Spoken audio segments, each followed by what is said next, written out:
welcome to our 2 cents, episode 90. Hello. With me, Rosh. And And once again, very late, but very good excuses as usual. as you can tell. I am recovering from the flu. Oh my God. Which is why we are so late, because I got okay about 2 weeks ago, but I've been coughing to the point where I cannot talk. Actually can't talk, yeah. So could not record. So that was fun, wasn't it? That was very much fun. So essentially we are on episode 90. We were having a good roll with the last 2 episodes that we had. I guess so. Yeah, but unfortunately life gets in the way again. Well, that thing called life. So we're doing episode 90 today, and we had to for a second remind ourselves what was episode 90, because we'd planned this a while ago. But sickness has happened. The plague descended on us. Well, just on you, really. Well, you were sick first, and then it was me. Yeah, but I wasn't even sick. You weren't that sick. Yeah, I was. Look, it wasn't great, but it wasn't that bad either. You were about a week. I was sick for about 2 weeks. Yeah, so I was like, but it was also like a good break between both of us, so it's not like I gave it to you. True, because you didn't get it straight away after me. No, I got it from work. So that was fun. So I have to apologize for some sniffles and the occasional clearing of the throat.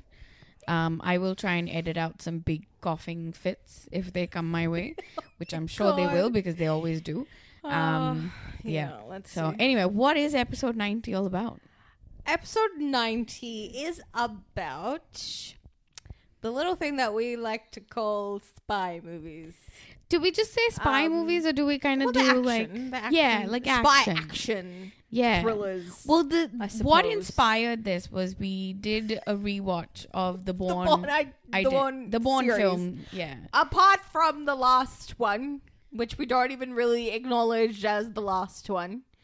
The one that's just titled as Jason Bourne. For the purposes of this episode, we will talk a little bit about it. We will, but like we didn't watch it again. No, but we didn't do a rewatch of it. So whatever we remember of it is from the first time we watched it. Yeah, the first and only time that we watched it, because that's all it deserves. Yes. Let's be honest. Yes. Anyway, so the genre of the spy film, or I don't even know if calling it a spy film is like completely accurate.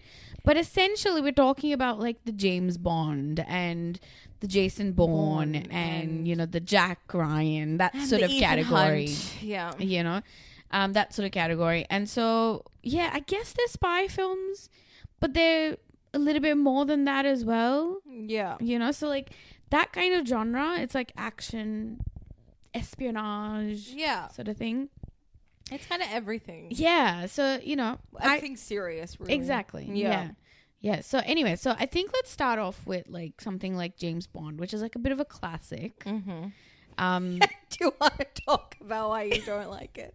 And yes. Yeah, I will talk about why I don't like that. No, but I think let's start with something positive. So how about you explain why you're such a big fan of James Bond? Because you are a fan of James Bond. I am, and I'm also... Look, I'm not a fan, like, the diehard James Bond fans. Like, I'm not one of those, because these started before I was even a thought. Really, before even our parents were even a thought, technically. And, like... So I got into watching Bond, like, when I was a bit older, and, like, we had male cousins who used to watch it, and I would watch it with them. Like, oh yeah, this is pretty interesting. Like this guy who's like, in a suit, and he drinks martinis, shaken not stirred, and like all this stuff, and he like fights the bad guys. That's kind of cool.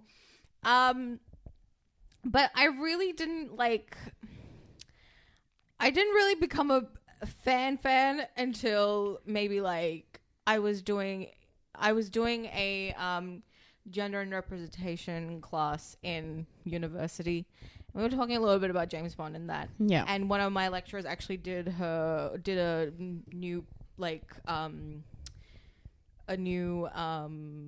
PhD topic in that, and like she was using Bond as like the base for it. What was the topic about? I can't remember now, but it was something to do with masculinity and expression of that. And because James I Bond is a real man. I can't remember the title of it, but anyway. But yeah, so like we went to her. She presented the PhD, and we got to see it and everything. So that was cool. That's kind of cool. So like, in the very like film way, I really got into James Bond. Yeah, because like, you know, of film, because of film study and like all that stuff. So, but like, I watch them back now, like the old ones. Yeah, I'm like, okay, sure, this is a movie. Sure. James Bond's a real man. James Bond, he's very manly. He's a man, and he fights the bad guys, and that's about it. He's a manly man. But I will say, it really took Daniel Craig coming into this role to even like, for me to even like consider myself watching, like loving this character. Okay, not that I love him or anything, but like he's watchable. He's enjoyable to me. But yeah, like honestly, it took Skyfall coming out because Skyfall was so different from all of the other films, even the ones that he was in. Yeah, so different from Casino Royale. Don't even tell me what was going on in Quantum of Solace. I still don't understand. I have a story about Quantum of Solace. Yeah, your story is hilarious. But Skyfall was really, really good. Like the way it was shot, like the aesthetic of it all. It was set like predominantly in the UK. You know, a lot of it. We were there. Yeah, when they shot. We were in Glencoe. Yeah, we were in Glencoe. And as we were going past, the tour guide was like, "Yeah, this is where they shot Skyfall." I was like, "Oh my god, that was exciting." But yeah, that was pretty cool. So like, yeah, the whole film history of it is why I enjoy it. More so than like, you know, this is my favorite movie and this is my favorite Bond and no other Bond will compare and like all that stuff, like how some people are. I'm not like that. Good for the people that are, but like I'm not one of those. But anyway, yeah. So the first James Bond film came out in 1962. Yeah. And that was Dr. No. And the first Bond was Sean Connery. Yeah. And since then we've had, oh my gosh, I can't even count how many there are. But Connery himself was in like, 5 films? He wasn't a lot because he came back as like an older Bond as well, like later on. Yeah, he was in 5 and then more. Yeah, 5, 6. Yeah, 6 films, I think. Yeah. I remember watching Timothy Dalton in the one film he was in. Oh no, was he in 2 films? I think he was in 2. I think it was George Lazenby who was the only one. Maybe. I saw License to Kill. Yeah. I remember that very clearly. Yeah. And then of course, Pierce Brosnan was Bond as well. He was in 1, 2, 3, 4 films. Yeah. And he came out in 95, which was interesting. And we all got really excited when Pierce Brosnan came out because we used to watch Remington Steele.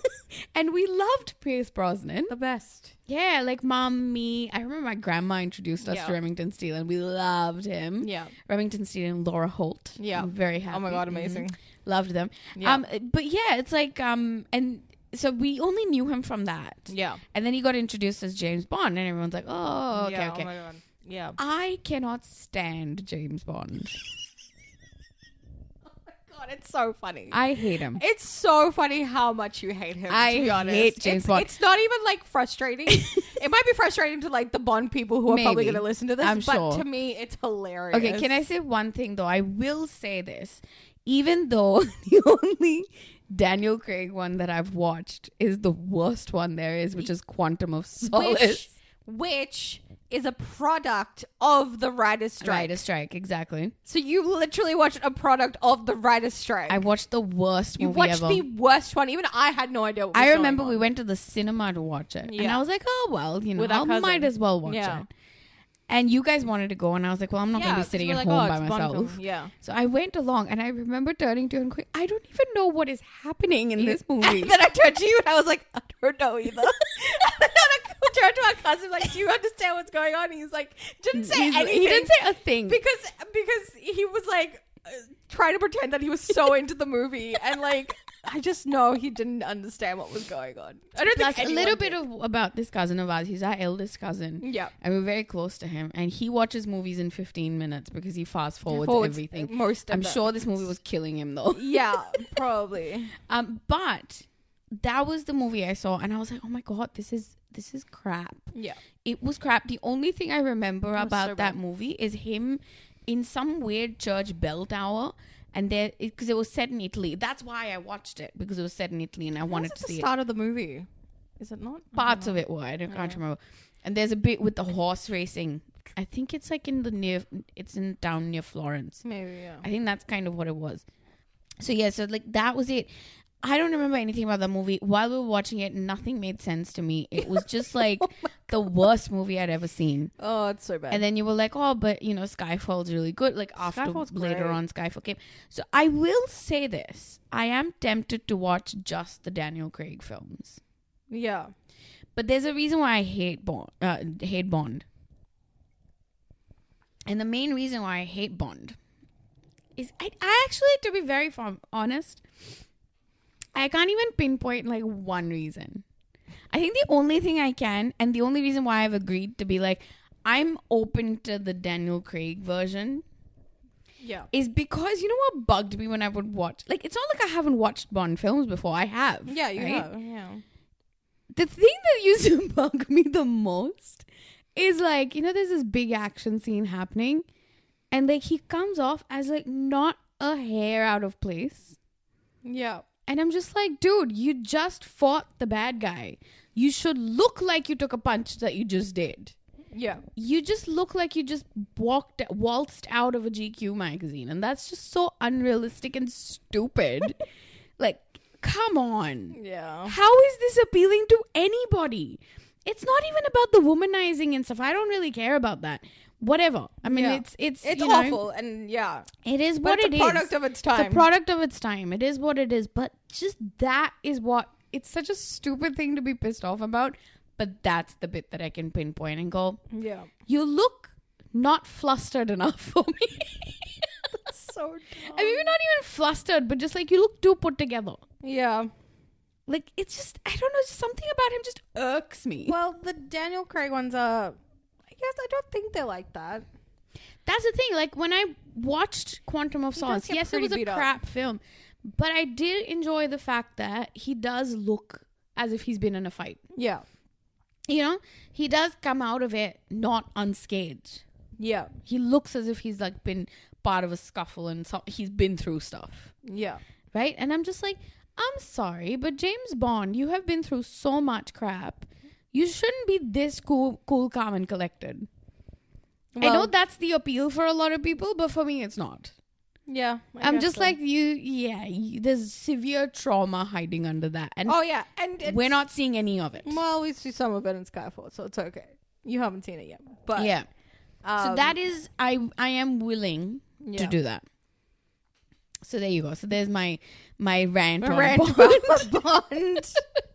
And the thing is, okay, so like, depending on who gets chosen as the new Bond, Yeah. I'm willing to give it another go. Yeah.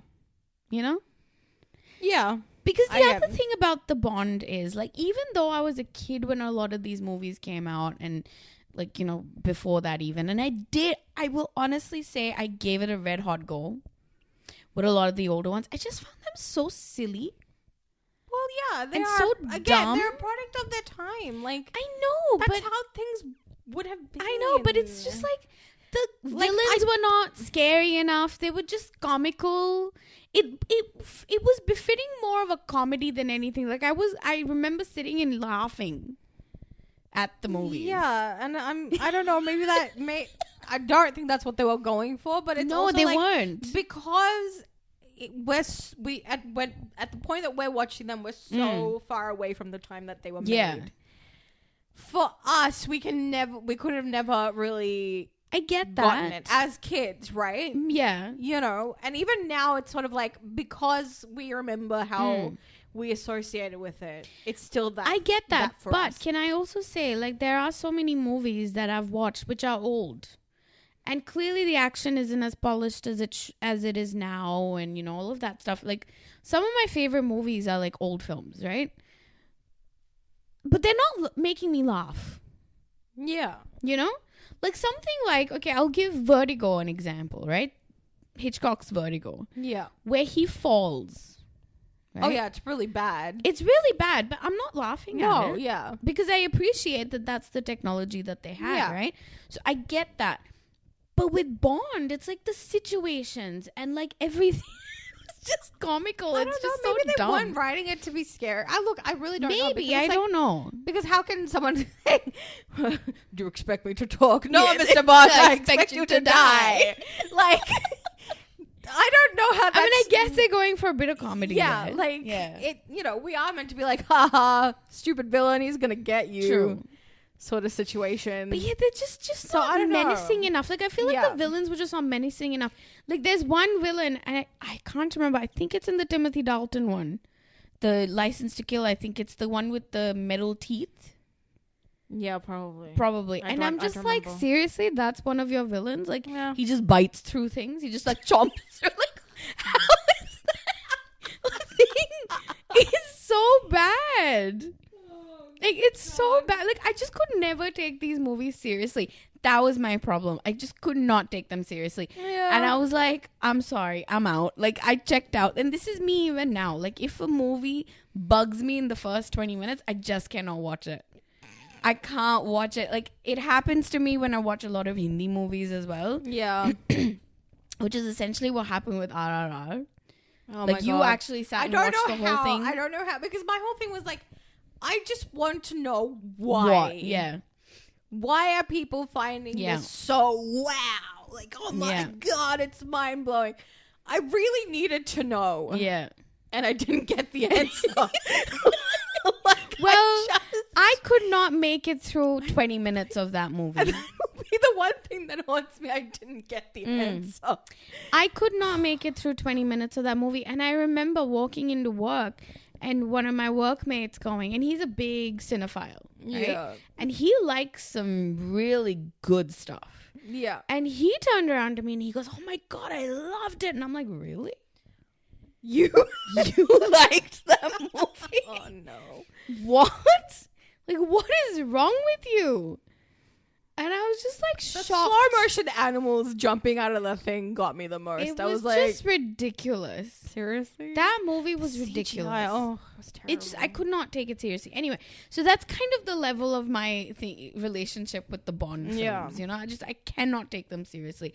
Having said that, even though Quantum of Solace was crap, because it felt a bit more real, it had a bit, maybe because it's more of a modern film, you know, all that sort of stuff. I liked Daniel Craig in it. Yeah. I thought he was good as a Bond, like coming from, you know, the silliness of the others. Yeah. Daniel Craig was a good change. Yeah. So there you go. So I think depending on who the next Bond is, I will give it a go. Though I will say, as a side note, no trajectory is more my favorite than Daniel Craig going from Bond to Benoit Blanc. Benoit Blanc, Like, exactly. that is It's my just like absolute the best. favorite thing that is Halle Berry. The best. And like, of course, like there's like stuff that he's done in the middle as well, which is like so interesting. But I'm just That's like hard kombucha. That is like Jared Leto's hard complete kombucha. opposites. Oh, it's so good. Of a character. Oh, it's so It's good. just great. Speaking of the next Bond, we've got a few contenders. Yes, we do. We've got Aaron Taylor Johnson. I mean, there's Reggae John the thing Page is, there are one. so many names that now we don't know which are the serious names contenders, exactly. and who are the serious, like who are the Who serious makes contenders. the decision? I don't know. The executives, I They don't should know. have like a voting thing. Like they should I know. actually put it out to the At public. this point, it should be a public vote. Exactly. Do it on Instagram. Like an election. Exactly. Let's elect the next Bond. Let's elect the next Bond. Honestly, People are going to be way more invested in that than they are in, you know, the actual election. Yeah, exactly. But Maybe yeah, that's why they seriously, don't do it. They should seriously put it to the public and be like, these are the people that we would like to do. Yeah. Like, who do you think would be a great idea? The funniest is people probably don't even know who half these people are. True. That's true. probably the funniest part about Well, the this. thing is, I think like previously, and this is the thing with Bond, I feel like previously it's kind of like been a bit of a launching pad Yeah. to like, I wouldn't say, No, but they maybe from like the Pierce Brosnan era. I feel like before that people knew who Timothy Dalton was. But again, I think because he was British, Yeah. like he's not like internationally, well, I don't know. He was in a lot of stuff before that. Everyone knew who Sean Connery was. Yeah. But again, like I don't know what his thing was before he got Bond. Yeah, me neither. You know? So I think from what I can see in terms of pattern, it's kind of like The a thing that is stepping stone to yeah. make you like really a superstar. Yeah, which is what it's done for most of them. So. It's down for most of them. Like even Daniel Craig, like yes, we kind of knew who he was, but to be very honest, the only thing before Bond that I had really seen him in and remembered him was Power of One. Oh, yeah. Was Defiance before Bond or after? Defiance is which one? The one with Jamie Bell. I can't in the snow and stuff. Ooh, good question. I'm not sure. I think it can't might be remember. before. Yeah. But like he's done a few notable things before. So his face was recognizable. Yeah. Like you knew who he was, but he wasn't a superstar. Yeah. Like he wasn't like this movie Not like star. now, yeah. Not like now. It's like you say Daniel Craig and everyone knows who he is. Yeah. Right? So I feel like that's kind of like a launching pad Yeah. into that kind of realm. So yeah, I don't know. It'll be interesting to Tell see. you who's gonna be hoping for it the most though. Who? Wreck-It Oh my gosh, I know, right? He's like, God. damn, I ditched Bridgerton. Damn. Yeah, I did 2 movies in the 4 years that. Oh Yeah, Lord. I know this is a little bit delayed, but just an announcement, quick one. The episode after this is going to be our Bridgerton episode. Yeah, Because we didn't want part two because we didn't want to talk about Bridgerton on the 90th episode. So there you go. Anyway, let's get back to Bond. Yeah. So we've got Aaron Taylor Johnson as kind of like the main contender, I feel. Yeah, and this rumor has been going around since March. In fact, that he had signed, that he was about to sign the yeah, contract. it was like really like as if and it's everybody sure. was so sure that it was happening, and now it's just like out in the wind again. Yeah. Yeah. There's Aaron Taylor Johnson. There's Regé-Jean Page. Let's see. I'm pulling up a list There of is- contenders. Tom Hardy is one. They've been saying Tom Hardy for Like, years. Not now. Not now. Not now. He's fine on his own. Like, but people knew who Tom Hardy is. Henry Cavill? No. No. I don't see him as a James Bond type. Like, I can picture him very well in the role, definitely, but I don't see him saying yes to something like that. Yeah. I don't know. Regé-Jean Page, of course. James Norton. Who's James Norton? Oh, he's very cute. He was, he's a British actor, and he was in Death Comes to Pemberley. He's the lawyer that Georgiana falls in love with. Alveston. Oh, yeah, he's cute. He's very cute. Yeah. He's very, very hot. Yeah. Richard Madden. I can see him. Maybe. I can see him. Idris Elba. Idris Not has been anymore. out of the running for a while. He himself has said it. He's like, Yeah, he's like, I don't want it. I don't need it and I don't want it. I'm done. Like, yeah, good for you, Idris. Aaron Taylor Johnson, of course. I really do see him. I can see him. Yeah. Tom Hiddleston? Nah. Even had though the suave thing down. I can see him as it, But, like, but I don't know. I don't want to see. I don't want him to do it. I don't want to see him. Yeah. Ooh, this is a good one. Sam Heughan. Oh. I can see him. Yeah. After that movie, what was that movie? The Spy. The Spy Who Dumped Me. Oh my god. So good. After that, I can definitely see him, even though he's a bit y'all goofy need in to that. watch But if you haven't that seen movie is so good. That is the Beyonce of the government. We'll talk about that Yeah. in a bit. But yeah, that was a good one. Sam Heughan's one. Henry Golding. Nah. I don't think it'll be him. Nah. Oh, Cillian Murphy. No. As if. I can see him as a love Bond him. villain. I love exactly. I can see him Now as a him Bond as villain. a Bond villain. Let's get that going. Bond people. villain. Yes, thank you. Yes, please. There's a huge list. Aidan Turner. Aidan Turner. I could see him. Who's He's a Aidan British Turner? actor. He was in Poldark, He was in. He was the Aiden in the British, Being Human. Oh, him, right? Okay. Oh, Dev Patel. No, he already said no. I don't think so. And he already said no during this whole Monkey Man press thing. Before Monkey Man, like, I no. would have said yes. Yeah. After Monkey Man, I'm like, nah. Yeah. No, he needs to do more independent kind of stuff. Yeah. Michael Fassbender? Maybe. Nah. I don't think so. He's too under the radar now. Maybe, yeah. No, yeah, he hasn't been like... Yeah, okay. Michael Fassbender was kind of everywhere for a while. This is one I'm really, really, like, if this happens, I would definitely watch this. Okay. Theo James. Yes! Now, this is the one that everybody has been like, oh my god, it should be. Theo James. Because... Yes. That man is very... Yes. Very distinguished. Yes. And I love his voice. His voice is what does it. Yeah. That deep it's British so voice. Good. Oh, he's so hot. Hey, that voice is deep even with an American accent because he was in the second season of The White Lotus. Oh my god. Yes. Wow. Will Poulter as Bond? No, absolutely not. I feel like if he played Bond, young, and also I'd be like, and what grade are you going into? Not just that, I'd be like, is this a comedy? And you're playing like a spoof Bond? Am I going to be laughing? Okay, this makes no sense. Barry Keoghan? Yeah. Oh, no. Again, Bond villain, yes? Yes! Again, get him in there for the Bond villain. Ooh, Jamie Bell. I could see him. I could see Jamie Bell. You know what? I could see him in a low-key role as like Q or something. Maybe. I can't see him as Bond. Yeah, maybe not like as a main. Yeah. Okay, I really like this choice. Nicholas Hoult. No?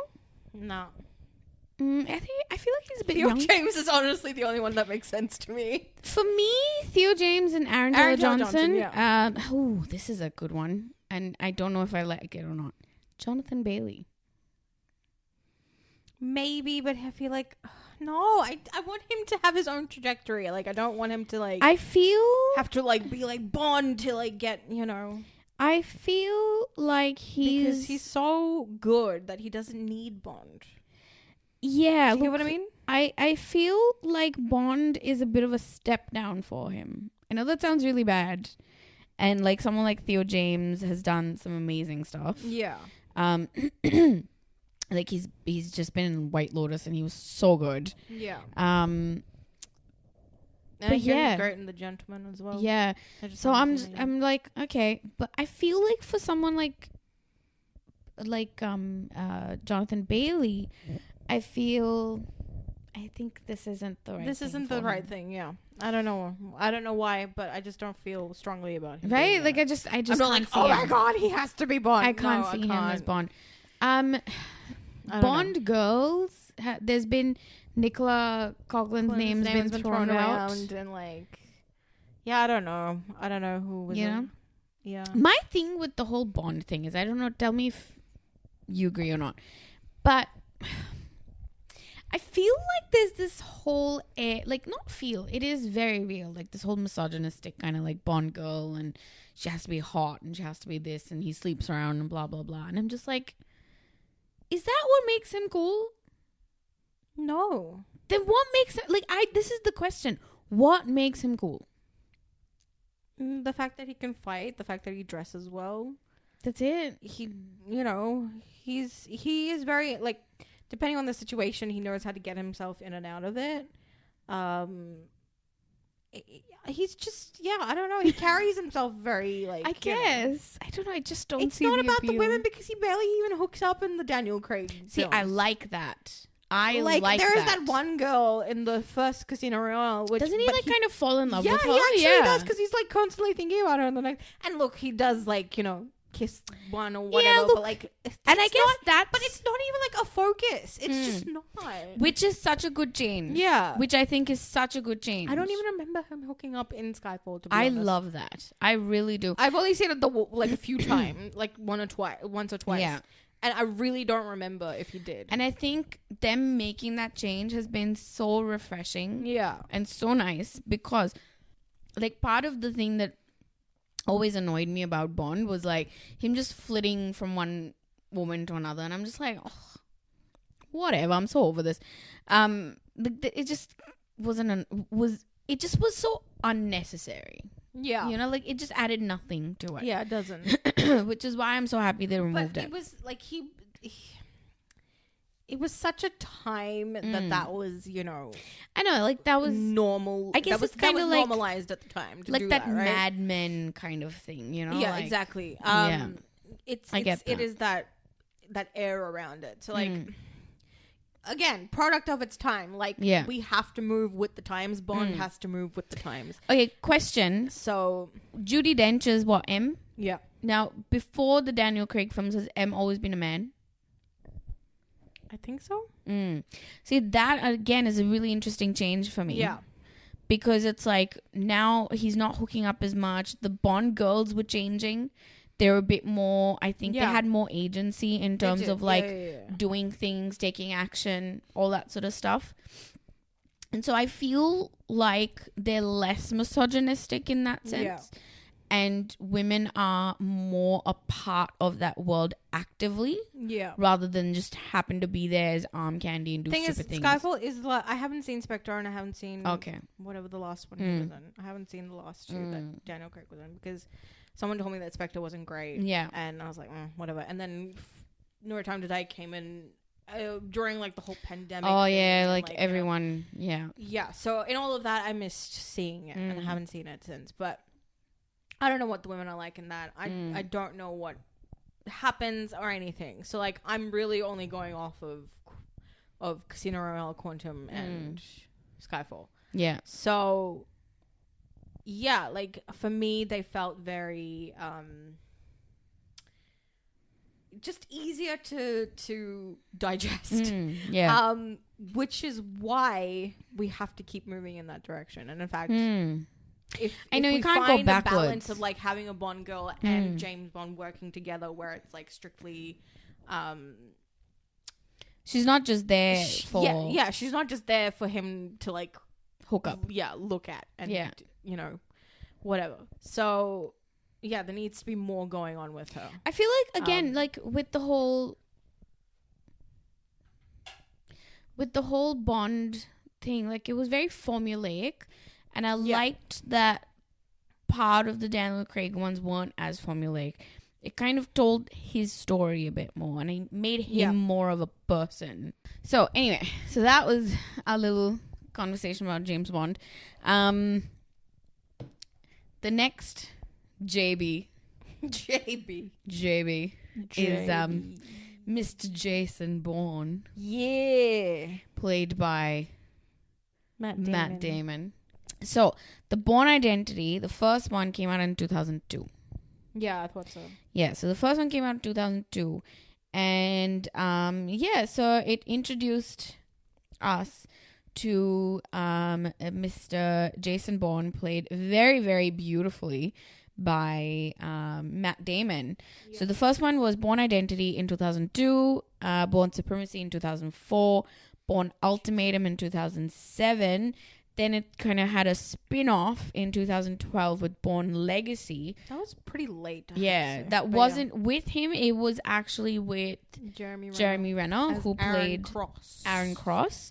It's in the same universe though.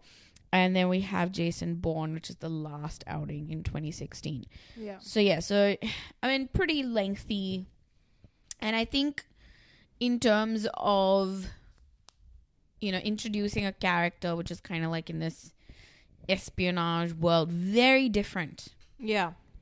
Very different. Yeah. You know? Yeah.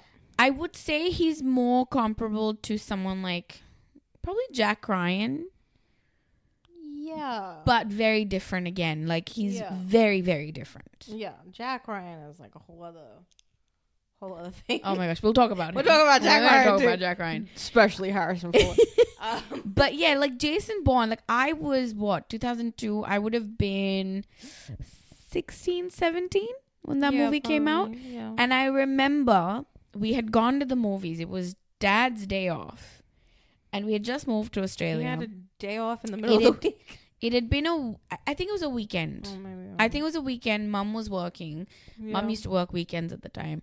And I would have been 17, so I was in school. You were like really young as well. Yeah.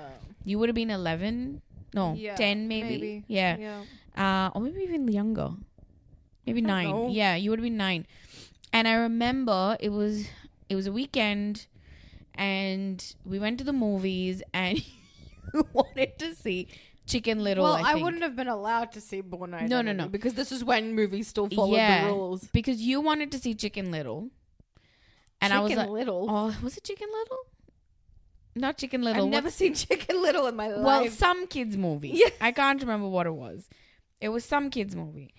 I was not in the mood for it, and I was like, Okay. this is for babies. I'm not watching this. Well, yeah. And so there was Bourne Identity playing at the same time.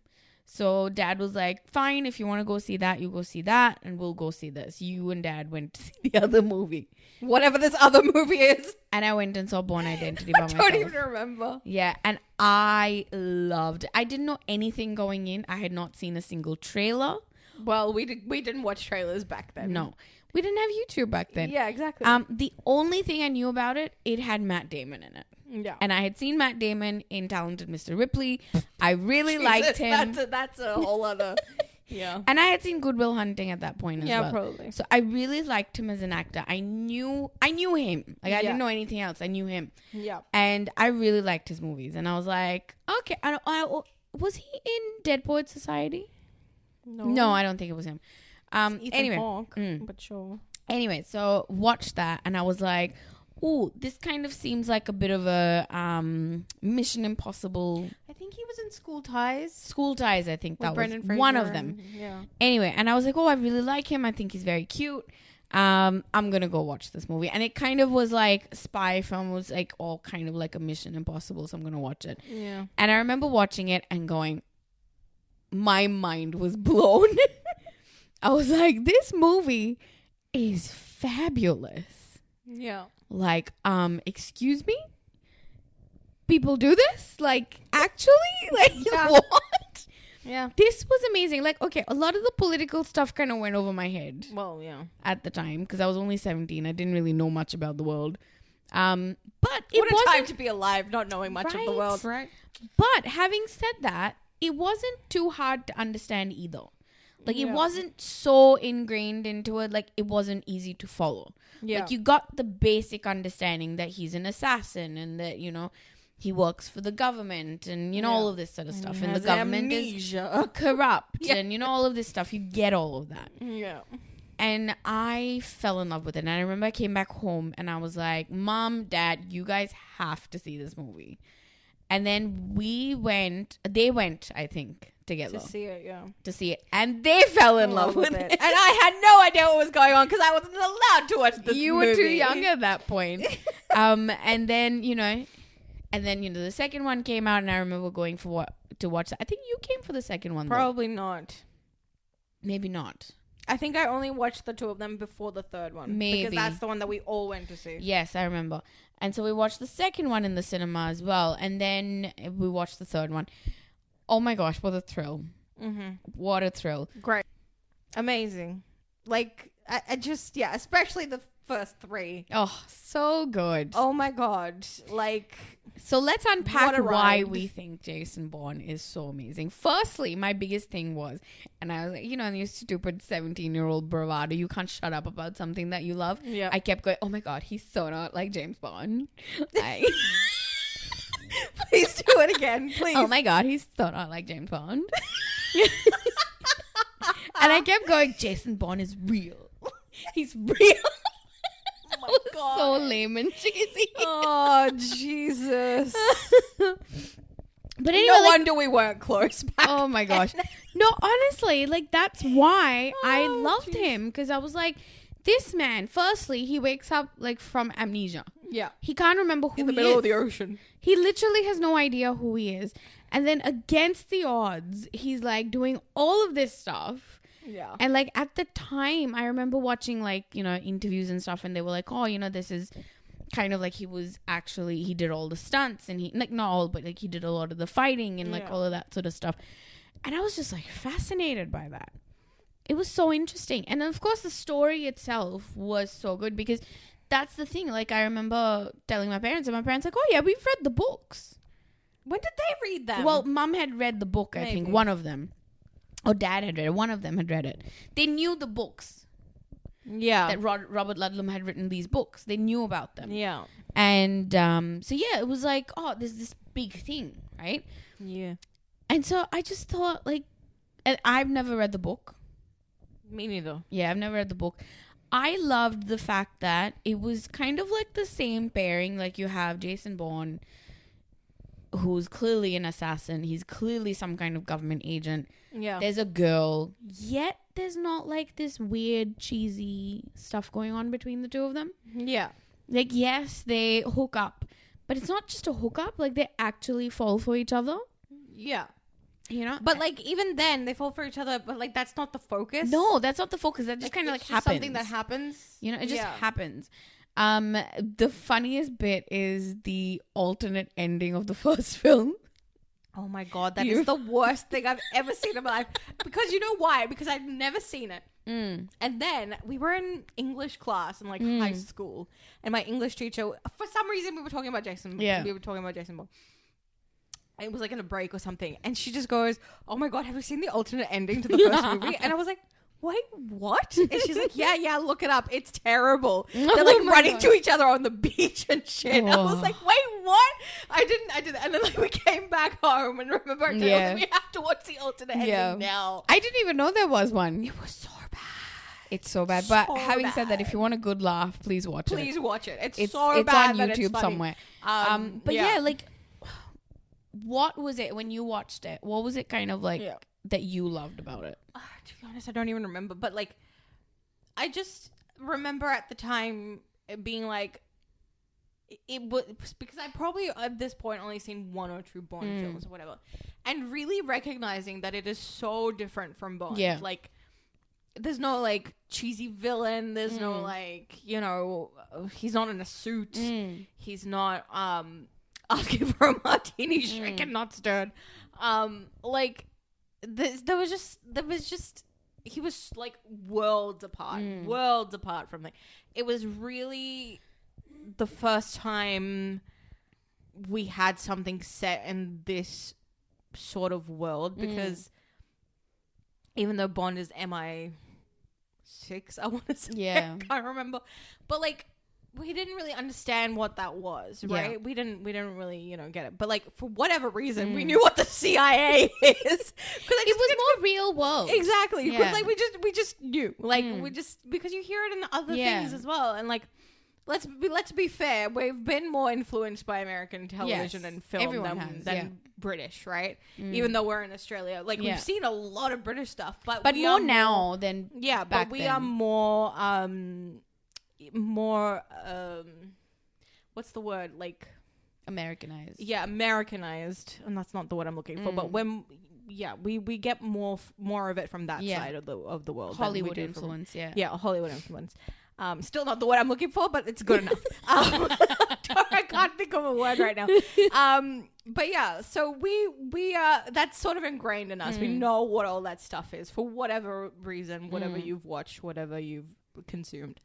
But it was just very different, and like, as a young girl, like, it's Matt Damon. So that was the first appeal. He's hot. He can fight. And there was just, I just felt like, because it was so quick and fast paced, and there was no time for like, that's it. Anything. Like, you're just in it the whole time. And I think for me, the favorite part was, and this is kind of like something that solidified as we rewatched it. Yeah. How good these films are, because they actually still stand. Because you know how sometimes you go back and watch a film and you're like, oh my God, this is so dated. It's so slow. And in the technical sense, it is dated. There is like... But there's nothing about it that you go, oh, this is kind of boring. Old. I don't know why I like this, you know? It's dated because they were using old phones and old technology and everything. Like, yet it's so literally good. Old technology. Like, even the CIA is using like the old Windows 97. Like, come on. The thing... But it still holds. The thing that I loved about this is is like, okay, so as we've watched it, like we know the story, but what I love about this is the fact that the first, not season, sorry, the first movie opens with him literally not knowing who he is, just like us. Yeah, we have no clue who this guy is. Yeah, and so you're learning as you go along with it. Yeah, you're discovering everything that he discovers as he's just rediscovering it. So it's and really cool. The only time you find out anything other than what he knows is probably in the second film. When Pamela tells him. Yeah, not just that, but, you know, we get to see things that are happening in the CIA, and we get to hear their conversations. Only then kind of are you going, okay, this is information we know, but he doesn't know. Yeah. You know? And I think that is such a great way to kind of tell the story of this one person. Yeah. And then at the end of it, like, I love this little... And this is the thing that is missing from a lot of these films. I feel like it's such a human story. Yeah. Of this one man. Yes, you know, it's set in this world of, like, you know, espionage and stuff, but it feels like it's real because this is the stuff that happens. Yeah. You know, with these secret government dealings and, you know, all of this stuff that happens. Like, you know, WikiLeaks kind of was this. Yeah. Essentially, you know? And if you think about it, like, it's this one human who was not meant to be human. Yeah. He was trained to be this machine. Yeah. But because he lost his memory, he became that human again. Yeah. You know? Yeah. And I love in the third film where it's what's the name of the actor? Edgar Ramirez. Yeah. Who's one of the assassins, and he's chasing him right from the start, and he catches him at the end. Do you even know why you're trying to kill me? And he says, "Do you even know why you're trying to kill me?" Like, seriously, at this point, Jason's kind of like, I've battled with Daesh and had this amazing fight. And then he says, look at us, look at what they make us give. Look at what they make us give. And that question is so amazing because it's like, you don't really think about, you know, this concept. And I guess you could say we think about it now more after, like us especially. Yeah. You know, when we watched movies like Winter Soldier and we've watched things like, you know, with Cap and stuff, with the super soldier serum and all of this sort of stuff, right? But these things actually have these ethical conversations. And I love that about this film. And these movies came out way before that. Yeah. And he literally, that's my favorite scene in the entire thing, where he literally is like, Do you even know why you're doing this? Yeah. And Edgar Ramirez's character literally lowers his gun. Yeah. He lowers his gun. Yeah, like, he decides not to shoot him. Yeah. I mean, it's different how he, you know, whatever. But, like... that is such an interesting way of looking at this kind of genre. Yeah. And posing that question. Yeah. And kind of going, this is not just senseless people killing other people. Yeah. They're being made to do this stuff. Yeah. You know? Without even knowing why. Without even knowing. It's like literally blindly following orders because that's what they're told to do. Yeah. That's what they're trained for. You know? And of course, the ending of Bourne Supremacy... It's probably one of the best about Ultimatum. Sorry. Thank you very much. One of the best endings of any of these movies. Should have just ended there because it's just so good, so good. And we did not need Jason Bourne 2016. Not at all, because they ruined it with that movie. They ruined it with that. They undid everything, and it was just so frustrating. Like, I don't even remember what the story was. Because it wasn't... We read up because we were like, we're not going to watch it again. So we read up what the story was. And it was so convoluted and stupid. Convoluted. Like, it didn't make any sense. They brought back Julia Stiles' character. So she is... If you haven't seen it, Julia Stiles plays a character. She's a very minor character, but she comes more into focus in the third film. And it's revealed that she... Not revealed. Like, we already know that she worked for the CIA while Jason was in the CIA as well, and and in the third film we get this other side of it where they were in a relationship, but they don't dwell too much about that, which I liked that. Yeah. But she essentially has to run with him in the third film. Yeah. And they separate at the end, and you know it's understood that she's gonna go into hiding and he's gonna go into hiding as well. And so all this time she's been in hiding, and Jason as well. And then when Jason Bourne comes out, the movie is 2016, nearly like 10 years later. And it turns out she's been in, I think she's supposed to be like in Sweden, and she's like with these hackers and stuff. Yeah. She's a hacktivist or whatever it is. And I'm just like, oh my God, that is so cool. And then they bloody kill her. For no reason. In the first like half an hour. Literally for no reason. And I'm like, seriously? And they did this with Marie, who was his girlfriend. Yep. Who was essentially this girl that he meets in the first film. Yeah. And they go on the run, and they obviously, because of circumstances, they end up together. They fall in love with each other. Yeah.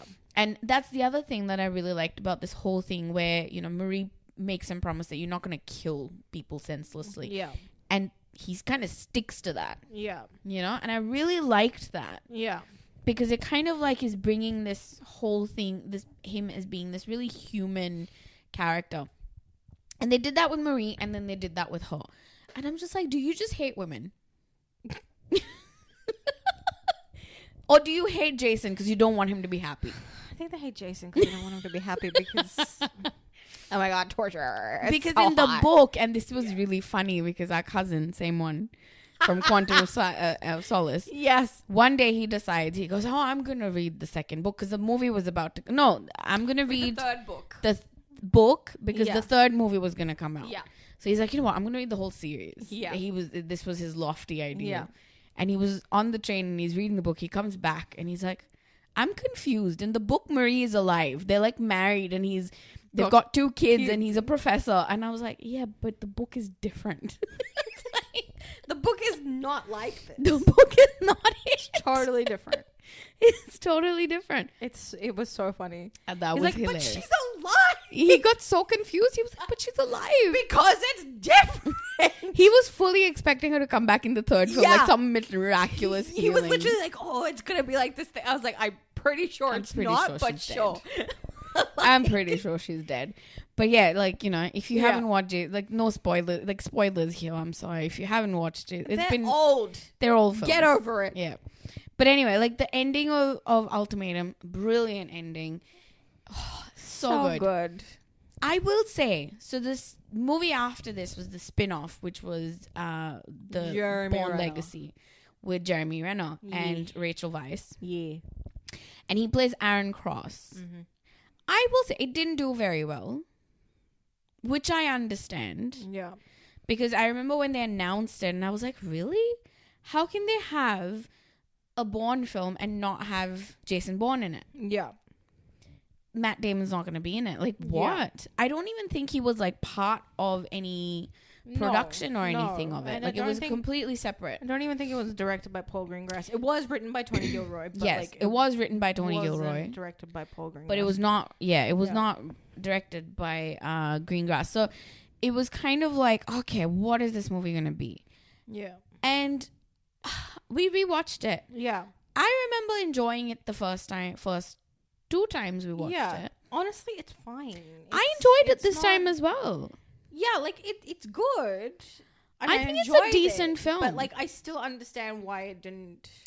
I understand why it didn't do well. I think a lot of it was the fact that it was not Matt Damon. Yeah. And Jason Bourne, because, you know, for timeline wise, it takes place at the same time as Ultimatum. Yeah. So as the events of Ultimatum are happening, as simultaneously, and Blackbriar are like closing up. Yeah. So is Outcome. Simultaneously, it's the Bourne Legacy storyline is happening as well. Yeah. Because of what Jason Bourne has done, they're shutting down all of their Black Ops missions, and Jeremy Renner's or Aaron Cross's one of them is Outcome, and they're shutting down that as well. Yeah. And so that's the story, and very interesting story. I did enjoy that. Yeah. And I'm sad that it didn't do as well, because I feel like if it had done well, they would have continued, which was, I think, what the original plan was. Well, they tried to make that show as well, Treadstone. And I don't know that did very well either. Did they actually release it? Yeah, it was like a couple of episodes at least. Oh. Or maybe it was a full season, I don't remember. Okay. But, yeah, I mean, it really flew under the radar for as far as I'm concerned. Because I don't really know about it much either. And I don't think it's on anymore. Yeah, so it's just like any kind of spin-off is just not I think it's hard to pull off a spin-off. for this. I think it's hard. Yeah. I think it would have worked if they had stopped it at Ultimatum, waited a few years, and then maybe now kind of done a bit of a reboot with a new Jason Bourne. Maybe. Kind of like a Bond situation. Yeah. You know? I think that might have worked a bit more because, see, it's worked for Jack Ryan. Yeah. It's worked for Bond. I feel like this could have worked, or they could have gone back into the Bourne world, not have Jason Bourne particularly in it, have Matt Damon as still the Bond, the Bourne. Yeah. But like that world. I feel like they did it too soon. Yeah. I don't know what it is. I really don't know what it is. I think just having the name attached Bourne to something without having Jason Bourne in it is a little bit like, well, what's the point? What's the point? You It's know? not going to be him. So if it had been the Treadstone show coming out now, without Bourne Legacy ever having been a thing, or Jason Bourne the next movie ever having been a thing, if Treadstone was coming out now as a show, I think it might have worked. Could have worked. I think it might have worked, and then without any of this extra stuff in the middle, like it was Ultimatum and then it's Treadstone. Yeah. You know, like I think that could have worked. That could have worked, but I think all of this middle stuff didn't people work. kind of just got like, nah, you know, because there were so many people disappointed by that last movie. Oh, Jason Bourne was not good. Everyone was just like, wait, what? Because there was so much anticipation for it. Yeah, because everyone was like, oh my god, 9 years later, oh my gosh, Paul Greengrass is back. Like, like everyone was back. It was like. And the cast but was Tony fabulous. Gilroy was not writing it, so that was the first mistake. That was a big mistake. So that should have been everybody's red flag. But I think everyone got really excited. We were excited because know Matt Damon was back, Julia Stiles was back. Yeah. The rest of the cast was excellent. Tommy Lee Jones, Edward Norton was in it. Was in Legacy. He was in Legacy. Sorry, like the cast was great. Alicia Vikander. Yeah. Cast was very, very good. But yeah, I think because the story was not written by the original strong at all. Yeah. It just was not good. It was not good at all. It was all over the place. I remember there were bits that I was bored. I think you fell asleep. I might have fallen asleep. I literally, like, that has never happened in a Bourne film ever. Even like, Legacy is not particularly well paced. Like, but it's a good film.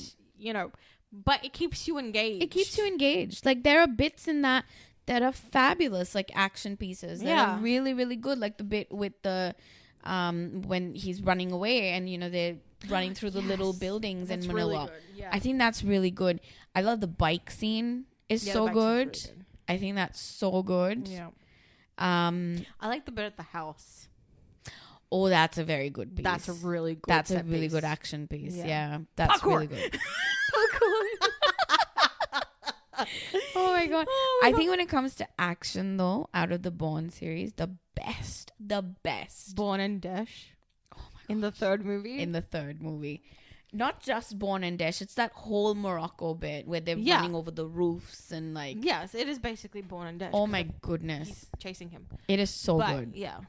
The bit in the bathroom, get out. So good. Too good. Amazing. Like the cinematography, the action, the fight bit. Like, oh my god, it is so good. Yeah. Yeah. Just absolutely fabulous. Yep. Excellent. And of course, like, how can we not talk about in the first film the little the car chase with it, like parrots. So cute, so good. Oh my god, such a good. And when they go down the stairs, oh my gosh, iconic. I think that was like the first film that kind of did something like that. It was like maybe the old Italian Job, maybe, but not the old one, but like the remake. I think that came out before this. Maybe, I don't know. I think there was something like that. It was just such a good car chase. Like, yeah. It was just such a good car chase. Like, it was excellent. Yeah. I think what's your fondest memory of like watching these films? I think we're gonna have the same one, but like our aunt and uncle were visiting from India, and our aunt is like, She loves movies. So this is our mum's eldest sister. Yeah, her eldest sister. And she loves movies. But the best thing about watching something with her is you get a running commentary the entire time. And it's never annoying. No, because it's very really entertaining. It's so entertaining. Having said that, you have to watch something with her that you have already that you've watched. already seen. Yeah, you can't watch something new with her that you've never seen before because you'll get the commentary the entire time and you'll miss everything. So in that way, it might be a little bit annoying. But you have to watch something that you've already seen and you don't mind missing again. But it's really entertaining. We watched all three of them in one day with her. Oh my god, it was fun. That was fun. Funny. That was really fun. Like and her commentary the was first one, hilarious. He's carrying the red bag from the bank and he's walking down the street. She's like, look, he's got the red bag. Look, now he's gonna get caught. He's gonna get caught with that red bag. He shouldn't have the red bag. That red bag. That red bag. Oh god, so funny. Oh man, I good. think. Do you see Jason Bourne becoming like a Bond character where it's like it can be revived? It can be revived. There's so many rumors going around that it could happen. I don't know.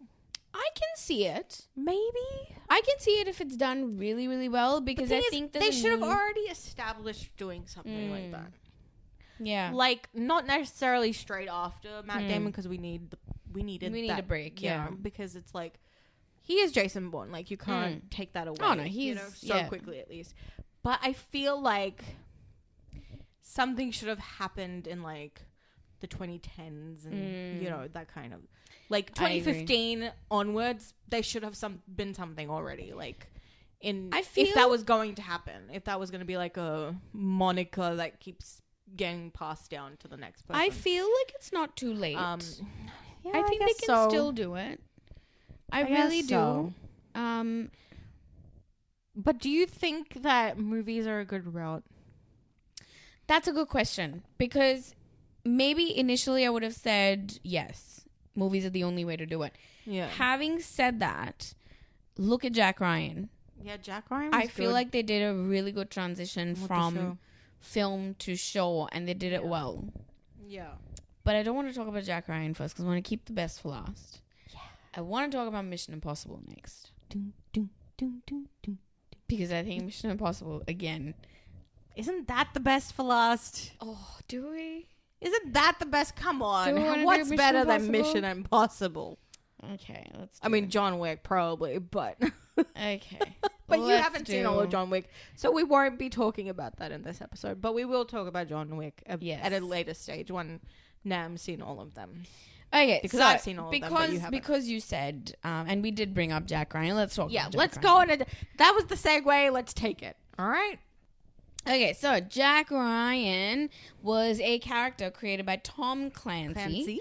Who is... Actually, Jack Ryan's the books that Mum read. Yes, not Bourne, sorry. She didn't know about Bourne. She knew that it was Robert Ludlum. She knew it was a book, but she hadn't read them. She had read Jack Ryan. But she had read Jack Ryan. She knew Tom Clancy, and she'd read some of his other stuff as well. Yeah. Okay, so created by Tom Clancy, we have Jack Ryan, who is a very interesting character. Mm-hmm. I want to see who he's been played by. Let's see. Jack Ryan actors. He's been played by a number of people. Harrison Ford. Very famously, yes. Yeah. Harrison Ford. Alec Baldwin? Yes, Alec Baldwin was Jack Ryan as well. And then... oh, no, that was Jack Reacher. That was Chris Pine. No. Chris Pine was Jack Ryan. Was he Jack Ryan or was he Jack Reacher? No, he was Jack Ryan. Oh, yes. Chris Pine was Jack Ryan. He was Jack Ryan. Sorry, Jack Reacher was, what's his face? Tom Cruise. What's his face? Sorry, Tom Cruise. Sorry. No.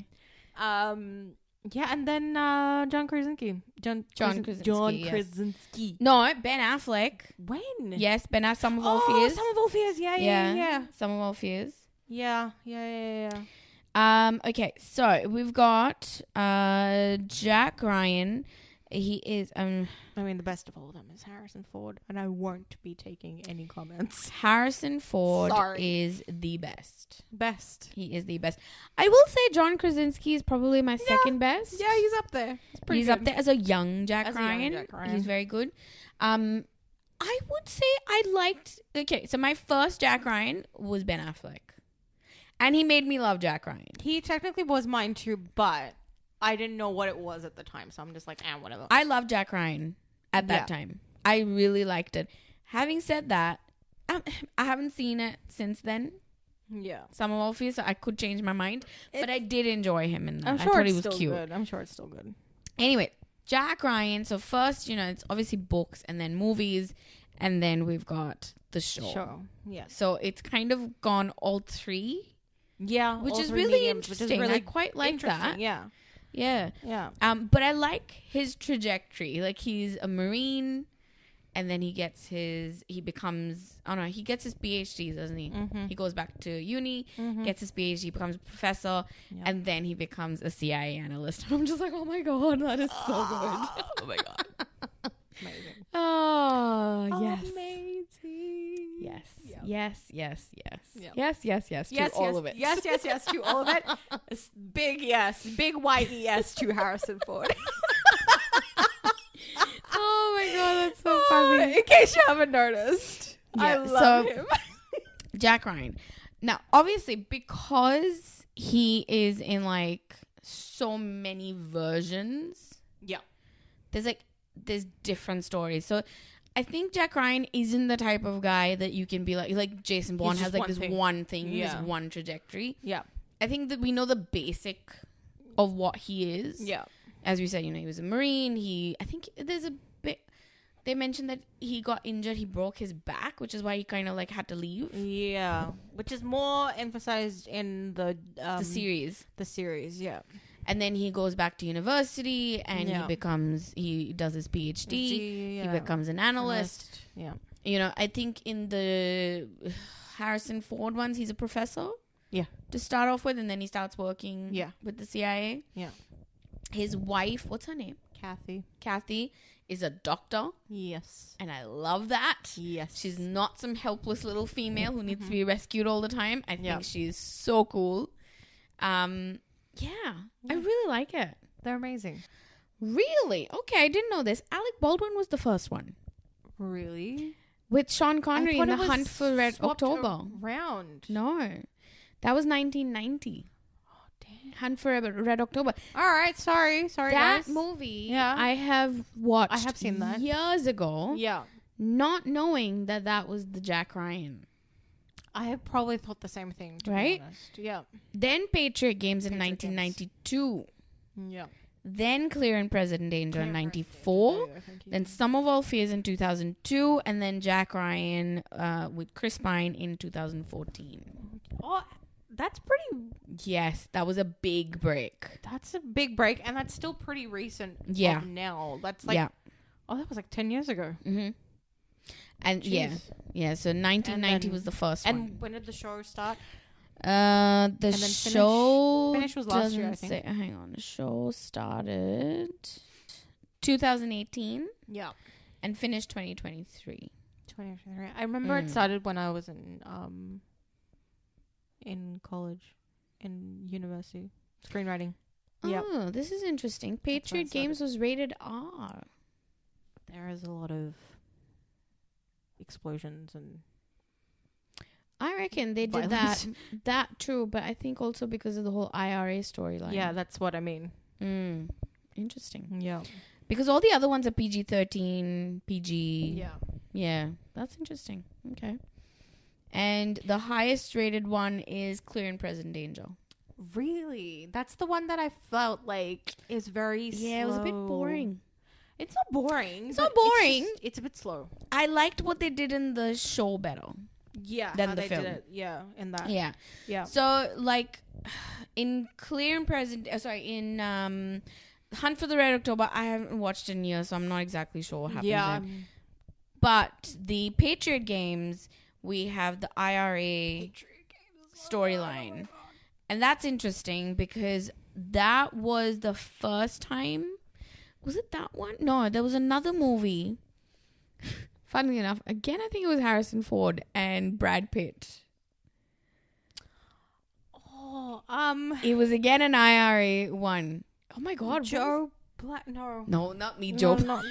What's it called? No. Oh my God. Oh my gosh. What is the what's name of that movie? Ooh. I'll have to think about it. Yeah. Anyway. I know exactly which movie you're talking about. I know which one it is. Yeah. But that was the first movie that I Yes. watched that I... Oh no, that's totally wrong. I was gonna say Primal Fear. Oh. No, I think No? that's Okay. wrong. No, I no, think no. it's wrong. Okay. Well, hang on. I don't know.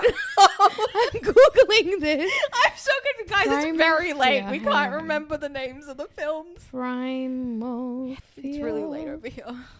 It's not that late. It's only like 10:30. No, but my brain is flagging. I can't remember the name of the film. No, it's not Primal Fear. Yeah, what was the name of that movie? Let's see. Hang on. Just type Brad in Harrison Ford, Pitt. Brad Pitt movie. IRA. The Devil's Own. That's the one. Fear Devil, same thing. There we And go. it's in that came out in 1997. So All right. after Patriot Games. Yeah, Patriot So Games. anyway, Patriot Games. Actually, it was The Devil's Own I had watched before that, Yeah. and then we watched Patriot Games. But I loved Patriot Games. Very interesting. And guess who's in it? Polly Walker. Lady Featherington. oh my God. She Yep. looks stunning. She in it. is gorgeous First in of that all. movie. Absolutely stunning. But really, like, really yeah. unhinged. Unhinged, yeah. Really unhinged. But yeah, so this one was good. It was a really good film. It's a I really really tight enjoyed movie. it. It's It's actually so really good. menacing. Yeah. It was really But it's interesting. like really like fast paced and like the pacing is great in that movie. That's why like watching Clear and Present, I'm like, come Clear on, and Present was let's slightly... get to it. Come on. Yeah, it just took Yeah. ages. Yeah. Benjamin Bratt was in that one. Yup. Yeah. But and then of course you've got the Ben Affleck one, Sum of All Fears. That was like to do with like Is that the only one he was in? Yeah. Yeah. That was with Morgan Freeman. It really tells you something, Yeah. but okay. That was with Morgan Freeman. Yeah. And that was like to do with like nuclear stuff, I remember. Yeah. It was quite like. It was good though. It wasn't bad. Like Yeah. having said that, I was quite young when I watched it. Anything with a cute guy was good. Yeah. And then the last one was the Jack Ryan To be honest, I don't with remember any of Chris that. Pine. I didn't like him much. I don't remember it at all. And Keira Knightley? Yes? As Kathy? Was it Keira Knightley? Maybe. Kevin Costner Kevin Costner. was in it. Uh, It was not. It was okay. I don't Like remember it. all I remember from that is him just running the whole time. Yeah.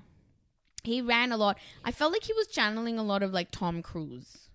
Maybe. You know, like Yeah. it felt more of a like with Jack Ryan. This is the thing.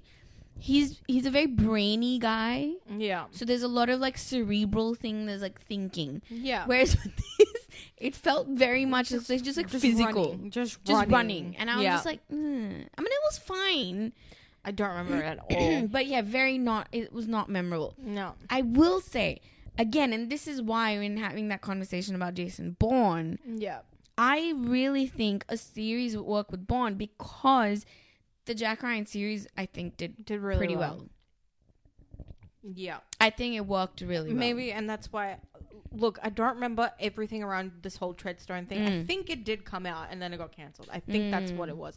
And the same thing. It's like, well, it's not Jason Bourne, so what's the point? So if it is Jason Bourne, And it doesn't have to be Matt Damon. and it doesn't have to be Matt Damon. Yeah. Like if we're going with this whole thing of like Yeah. the moniker keeps changing, like it's a moniker now, and it changes Yeah. between people.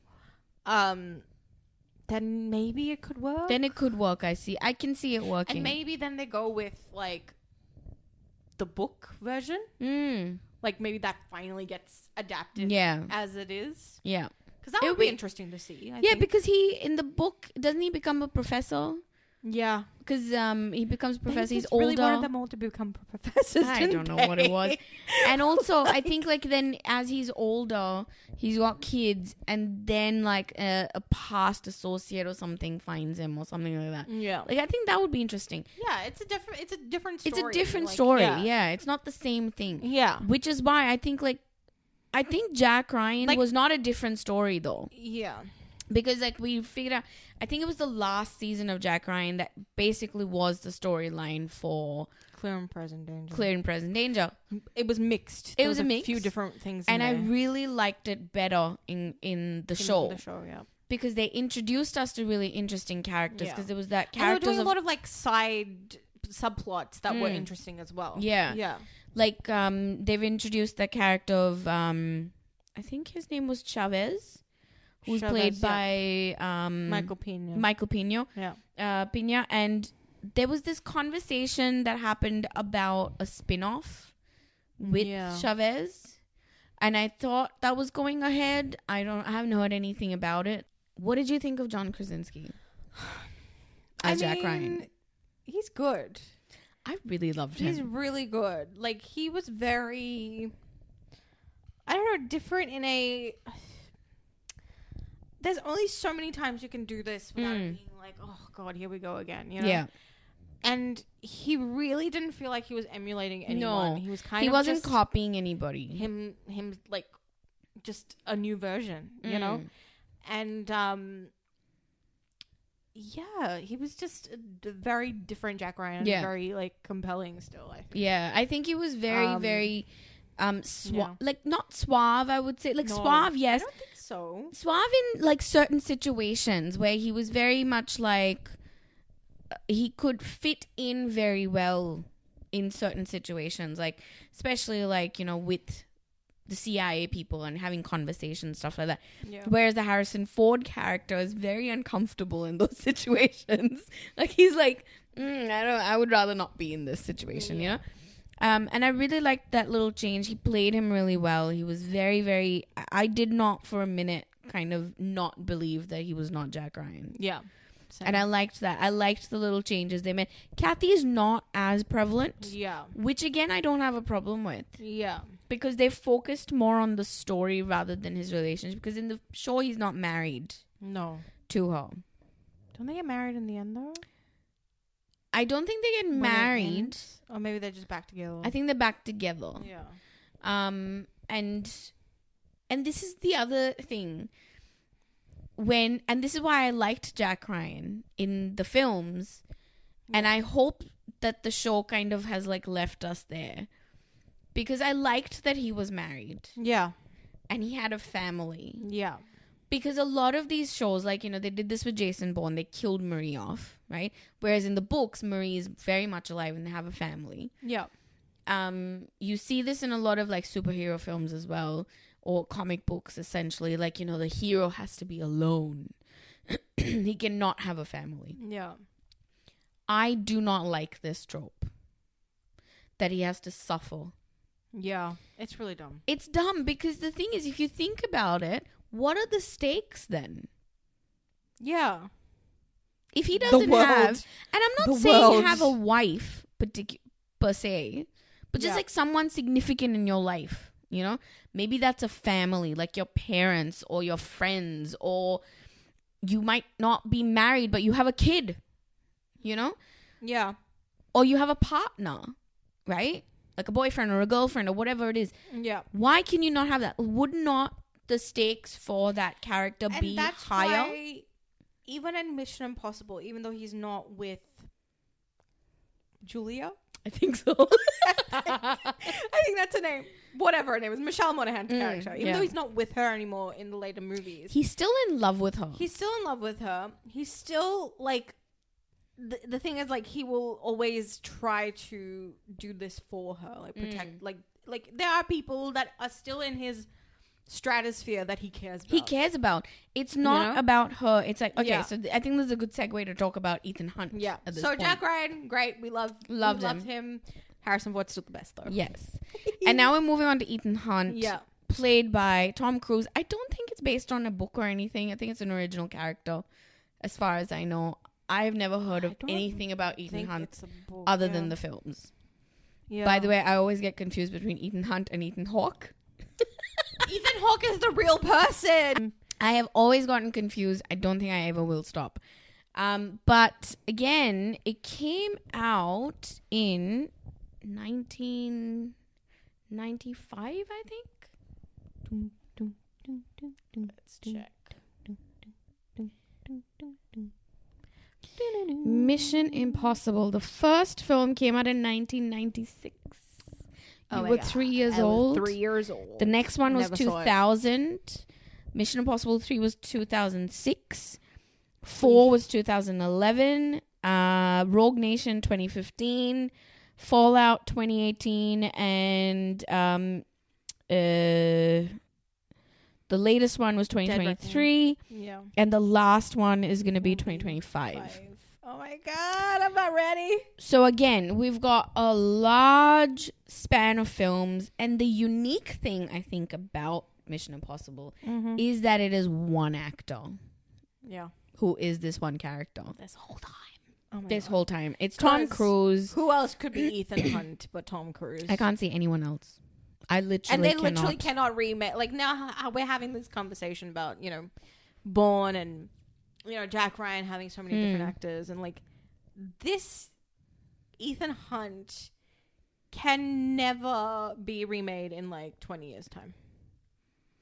He can't. I think the only time they could ever remake this or reboot it as such is if it's like 40, 50 years. Yeah, we're all dead and gone. Well, not just that, but like... Tom Cruise will be eternal, let's face it. Who's going to play? I'm still going to do it. I'm still alive. Get me out of cryo freeze. I will be Ethan Hunt. Oh, and you look exactly the same. He will like Mr. Burns coming out. Smithers put me back. I'm not fully defrosted.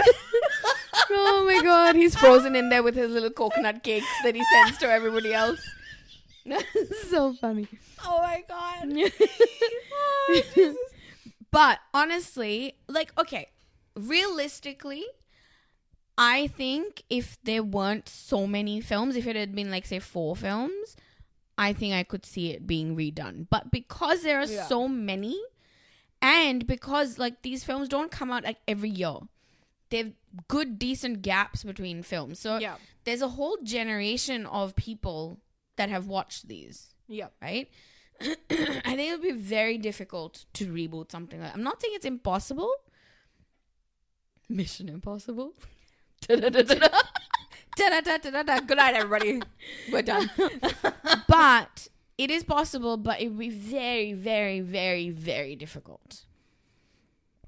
And I think part of the reason why these films are so good, apart from like a couple of them here and there, I think the only really big stinker was the second one. Yeah. The second one was not good. The second one's not good. It was awful. It's the one that's set in Australia. Oh, it's so bad. It was horrible. Honestly, the only reason why they're so good is because Tom Cruise, perfectionist that he is, he keeps putting the ante up. And this is why I think it might not work, because if you look at the thing that makes it really unique and special are the stunts. Yeah, exactly. Because who else can do that shit? Who is going to fly hanging off the side of a plane? Who is going to be on a a motorbike and just like launch themselves off a cliff? I don't think anybody is out Who's there gonna crazy do that? enough to do that. No one. I don't know if they can ever redo something. It can't. Like this is what I mean. It cannot be redone. Sorry. Like, the thing is, like, Ethan Hunt and I would say Tom Cruise, he set it up, and this is where my little cynical brain goes, right? Do you think he purposely did this so this can never be a moniker that can be passed on to anybody else? I mean, maybe, but can you really blame him? No, I don't blame him, but I'm just saying, like, in my cynical head, I'm going, he's so petty that he's like, I am going to do the craziest stuff that nobody else can ever do. And therefore, it's only ever going to be me. I don't want to give Tom Cruise too much credit, right? But I just think he's someone who loves movies I do agree. So much. So much that he just wants to make it the best freaking possible film that it can ever be. Each one is better than the next. I agree. It just is, right? Yeah. Like, Okay, I will say I didn't love Dead Reckoning as much as I love Fallout. Fallout is amazing. I think Fallout is probably one of the best Fallout ones. is like so Which good. is the one in which they go to India? Is that Dead Reckoning? No, that's Dead Reckoning is the latest one. Oh, yeah. Sorry. Did they yeah. go to India? In that? No, the one Ghost before Protocol. Ghost Protocol. That's not that great either. It was okay. Didn't like it, but anyway, like I just think he wants to do like everything possible to make this the ultimate film that it can be, ultimate franchise that it can be, and like go hard or go home, basically. Pretty much. That's his mentality, and I don't know that he's necessarily like, I'm gonna do it because nobody else can, and like, you know. But like, even if he does think that, it's true. It no is one true. else can. It is true. I agree. So, yeah, I don't know that he's I thinking agree. about like, you know, down the road, no one's gonna be able to do this. But I think we're in the now with this, you know. True. And I think like something like Mission Impossible, when it first came out, I remember like everyone was talking about it, and this is before the time we had social media. This is like, I remember as a kid, the adults around me talking about it. Yeah. People were impressed. I remember there was this person, like they're old family friends of ours, and they had gone and seen this film in the cinema, and he came back and he was like, this is the best thing I have ever seen in my life. And everyone then proceeded to either go watch the film in the cinema or get VHS tapes or whatever it is. People watched this movie, and I remember sitting there and watching it with them. And the scene in which he's hanging upside down and the sweat. It's still fantastic. Oh my goodness. Like, that's so I remember clearly as a kid, everybody sitting and watching that movie, and it was just pin drop silence. Yeah. About how amazing that was. Yeah. And just that, the action pieces were so good. Like, and I remember rewatching it recently, and it doesn't feel outdated.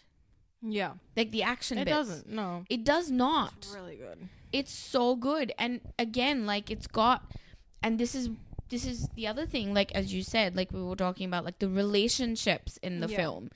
It's not this cold James Bond style, like I'll just sleep with anyone and then move on and I have no one special in my life kind of thing. Yeah. Ethan Hunt has people in his life that he loves. Team. Yeah. His own team. He's so like, he's so close to them. He loves them. He'll do anything for them. Yeah. And it's not after 5 films. It was like in the first film. Start, yeah. When his whole team is wiped out. Yeah. One by one, they're all getting killed. And what a move. Like, seriously? Like, when you actually watch the film now, you go, hang on a minute. They've literally systematically killed his entire team off. Yeah. In the first film. Yeah. I know there's, like, the scene where Emilio Estevez is, like, his tech guy. And he's sitting on top of the lift. And he basically gets crushed. Yeah. Oh, my gosh. That's a horrific scene. That's so bad. And you're thinking, oh, it's Emilio Estevez. He's a huge star. He's not going to die in the first film. No, No, he dies. He dies. Like, oh what? my god. Yeah. Right? So it's like, so good. It's like you've got all these, and why? Because it's telling you right from the start that this guy is not just a spy who's got no feelings. He's cold. Yeah. He loves his people around him. Mm-hmm. And like, I think the second one doesn't work as much because it's more focused on the romance aspect of it. And it's like, who cares? But then they did the same romance aspect in the third film, and they did it really beautifully. Well. You know? Oh my god. He gets married. And Philip Seymour Hoffman as the villain. Was that the third one? Yes. Oh my god. Come on. He's talking about the rabbits. The he's like, where's best villain. Oh, that whole scene is so good. The best villain. Oh my god. Like when they're he's hanging upside down in the plane. Like, no, does not even flinch. I'm gonna come after every one of them. And he's, oh my goodness. It's too good. Oh. In the third, I think J.J. Abrams directed the third one, and that was a change. Yeah. That film was so freaking good. A lot of explosions, but that's JJ for you. That's okay. Yeah. 4, I remember when the second one came out, it was such a big letdown. Yeah. And everyone's like, oh my gosh, this sucks. The story was awful. Horrible. Like some of the action pieces were interesting. There's this whole bit with them on the bikes. It was like nuts. No. But it just wasn't great. Like it was No. too stylized. It was just meh. It was fine. Yeah. It could have worked if the story was good, but the story was crap. Yeah. And then the third film came. Everyone's a bit nervous because it was J.J. Abrams. Yeah. But oh my gosh, he knocked it out of the park. It was emotional. It was scary because there were bits in it that literally you're like, are they going to survive this? Like, Philip Seymour Hoffman is so menacing as a villain that it's like, are they going to survive this? That is him doing what he does best. So good. He's incredible. And then, of course, they get married, and then we find out later on that they're not married anymore. It's just, it's so devastating.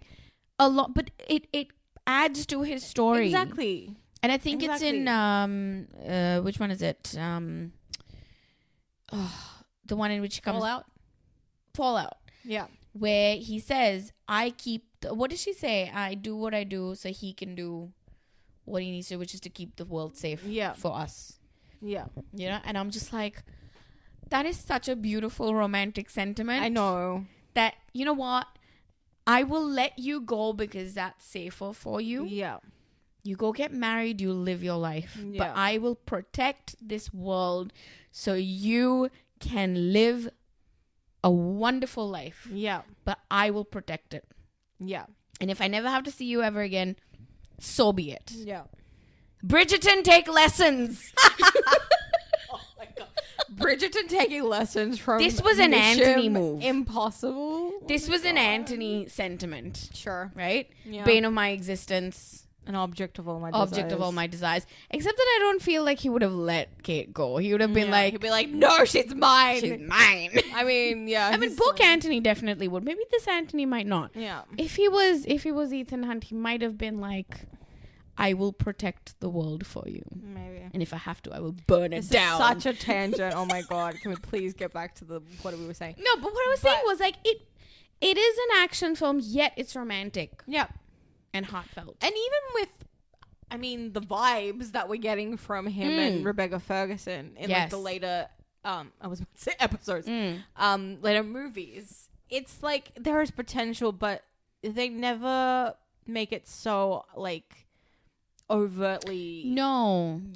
Because like there is no time for that. There's no time for that. And they're both in this world where stuff like this is very hard. Yeah, they can never do this. And like, working together and like all that stuff. So, but there is a non-verbal acknowledgement. The only way they can sort of like show their feelings for each other is by doing something, by her saving his life, by him saving her life. That's the only way they can do it. Making things so that the other can live. Yeah. Basically. And I think like, and that's what I like about these films. Like, it's not just pure action. There's heart behind it. That's why I love Jason Bourne. And I love Jack Ryan. And I love, the Mission Impossible. And that's what's missing in James Bond. Yeah. Yeah. So all there is to say. The human connection, yeah. That human connection is just missing. And that's why I don't like it.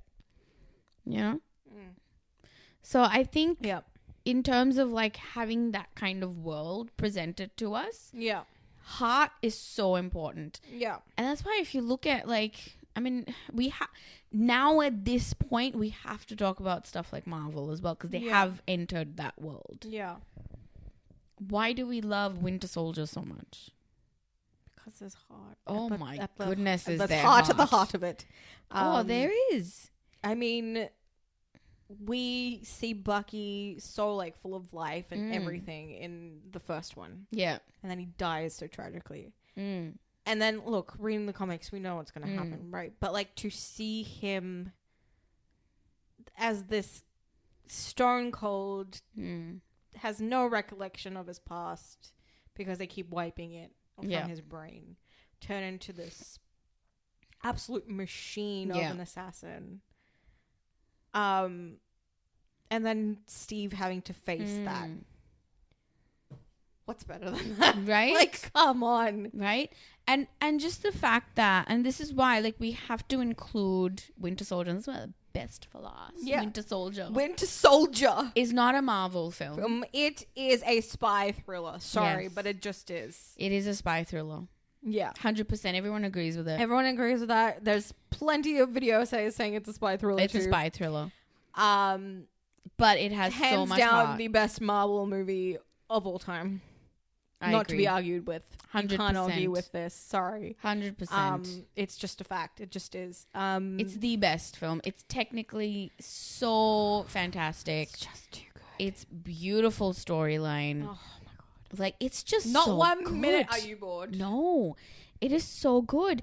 And that's the thing. Like, it kind of like brings that realism. It takes you out of the comic book world. Yes, they're wearing costumes and walking around in masks. Yeah. But it takes you out of that and brings you in the real world. It's real. If you actually think about this, if you think about the storyline of Winter Soldier, where we're introduced to the the idea of what the plan is, which is to have the helicarriers up. They're going to recognize certain targets and eliminate them. Yeah. What does Jason Bourne do?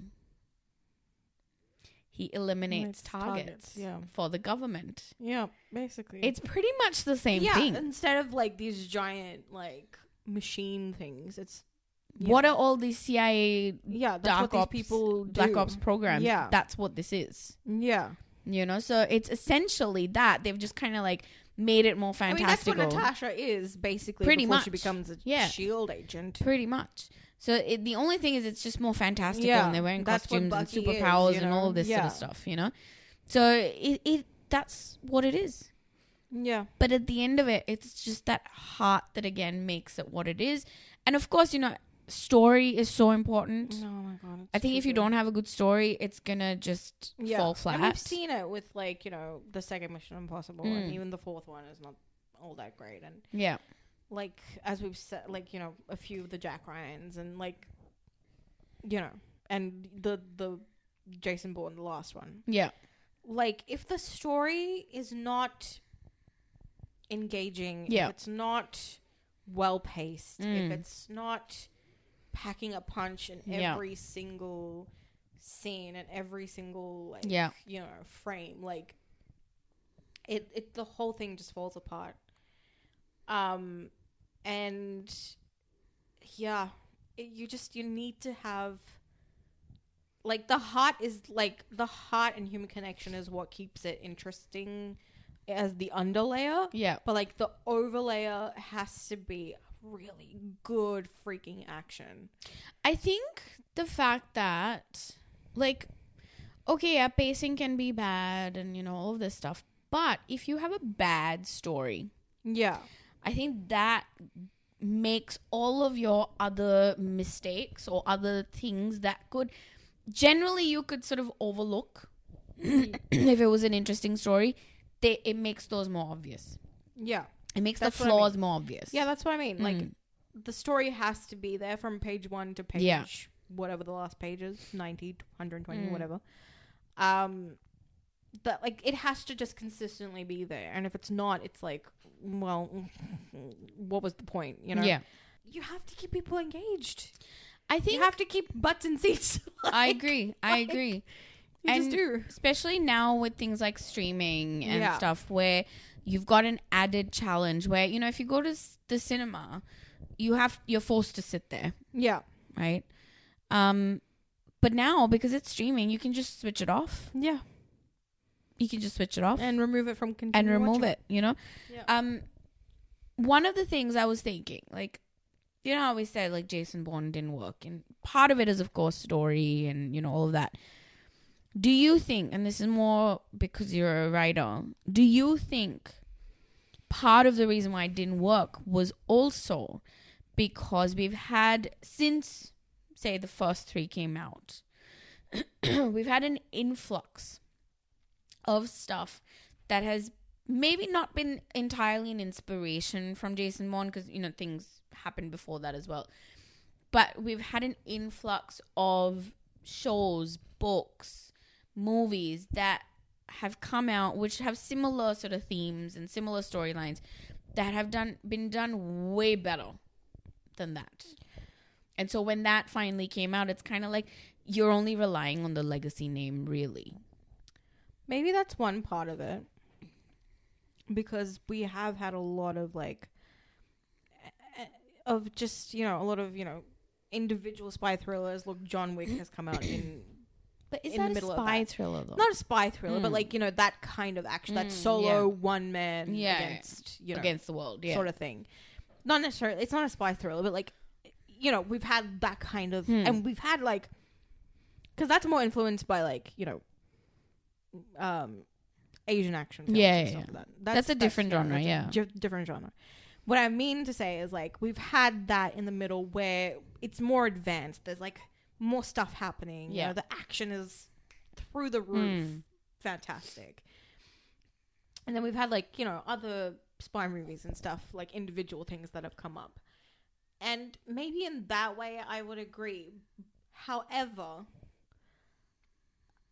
if the story had been, like I said, packed a punch, good action, I don't think it would have mattered to people. I think it would have been like, oh my gosh, we've got we've got Jason Bourne back. Yeah. We've got a great story. Like, oh, this was a great thing to do after so many years. And we can, like, you know, hang your hat on that and it being, I feel like a good turnout. I feel like one thing missing from this entire genre is women. Yeah. Like, I would say if we have talked about Marvel, I would say like Black Widow kind of fits. Yeah, sort of. I just feel, and to be honest, like there are flaws in the film, I agree, but I do like the story. You and I liked the movie. Yeah. We did enjoy it. I mean, it's not perfect. Of people that did like it. So, yeah. It's not perfect. We've had stuff like Atomic Blonde, which again is more John Wick than it is like a spy thriller. But like, you know, of again having that really like stylized fighting and like we've had like some women, but we need not like these Monica style characters. Yeah, exactly. You know, where you know there's like a Jane Bond. No, but like you know what I mean, like. There's a James Bond. There's a Jason Bourne. There's a Jack Ryan. Gosh, there's all J's. They're all J's, yeah. Jeez, okay. Most of them, yeah. You know, Ethan Hunt. We've got all these, like, men, prominent, like, names, right? You say James Bond, everyone knows what you're talking about. Yeah. You say Jason Bourne, everyone knows what you're talking about. There's no female characters that have been written that way. And this is not just a now thing. This has been... We've never had that. Like, even in book form, there has never been there's nothing there like that. And if there is, send it our way, please. I would love to because I would love to know if there's a female assassin book series you out write there. Something. Maybe, I don't know. Ooh. Let's see. There we go. But yeah, like, just there is this thing that needs to happen now where it's like, let's share the space. And I don't like the idea of like, because they said you know, one of the things when the new James Bond thing was going to be like, oh, maybe it should be a woman, and I'm like, no, I don't want James Bond to then become a woman, because I want to have a woman character separate. Yeah. Why should she have to take on the moniker of James Bond? Like, Ballerina is supposed to come, which is this. It's supposed to be from the same directors and thing of John Wick. Okay. And that's Ana de Armas. That would be cool. So let's see if that is going to spark something. Yeah. Everyone thought Atomic Blonde was going to spark something, but that was with Charlize Theron, wasn't it? Yeah. That was really good. Yeah. I don't know. People just don't want to see females on the big screen for whatever reason, but... And the thing is, like, there's a big market. It's a man's world for women with these films. Like, we're two women, and we love these movies. Yeah. You know, we absolutely love these movies. Like, anytime, give me a spy thriller. I'm there. Oh, yeah, same. Film, show, whatever it is. Yeah. I am there. I am down for it. Yeah, same. There is a market for women who enjoy this stuff. Whether be it book form, whether be it in show form, movie, whatever it is. We enjoy this stuff. Hello, we listen and we watch true crime stuff. We like brutal stuff. Yeah. Don't mess with us, because we'll mess with you. We'll mess you up. So I think we need a space where women... This is a space where we need more women characters, female characters to Yep. play, not just side chicks and not just Bond girls. We need like main Just putting characters. it out there. I need Karen Fukuhara to do something like that because she's just brilliant, and we need to utilize her more in I feel this like industry. we've got more in like shows like La Femme Nikita and all of that sort of stuff, but they're not Alias, back in the day. But not film versions. Yeah. You know, like Alias. I never actually watched Alias. I don't know why I never watched it. I actually have no idea why I didn't watch it. It was alright. It wasn't bad. It's pretty good. I think there's a good chance to kind of wrap up our little 19th episode.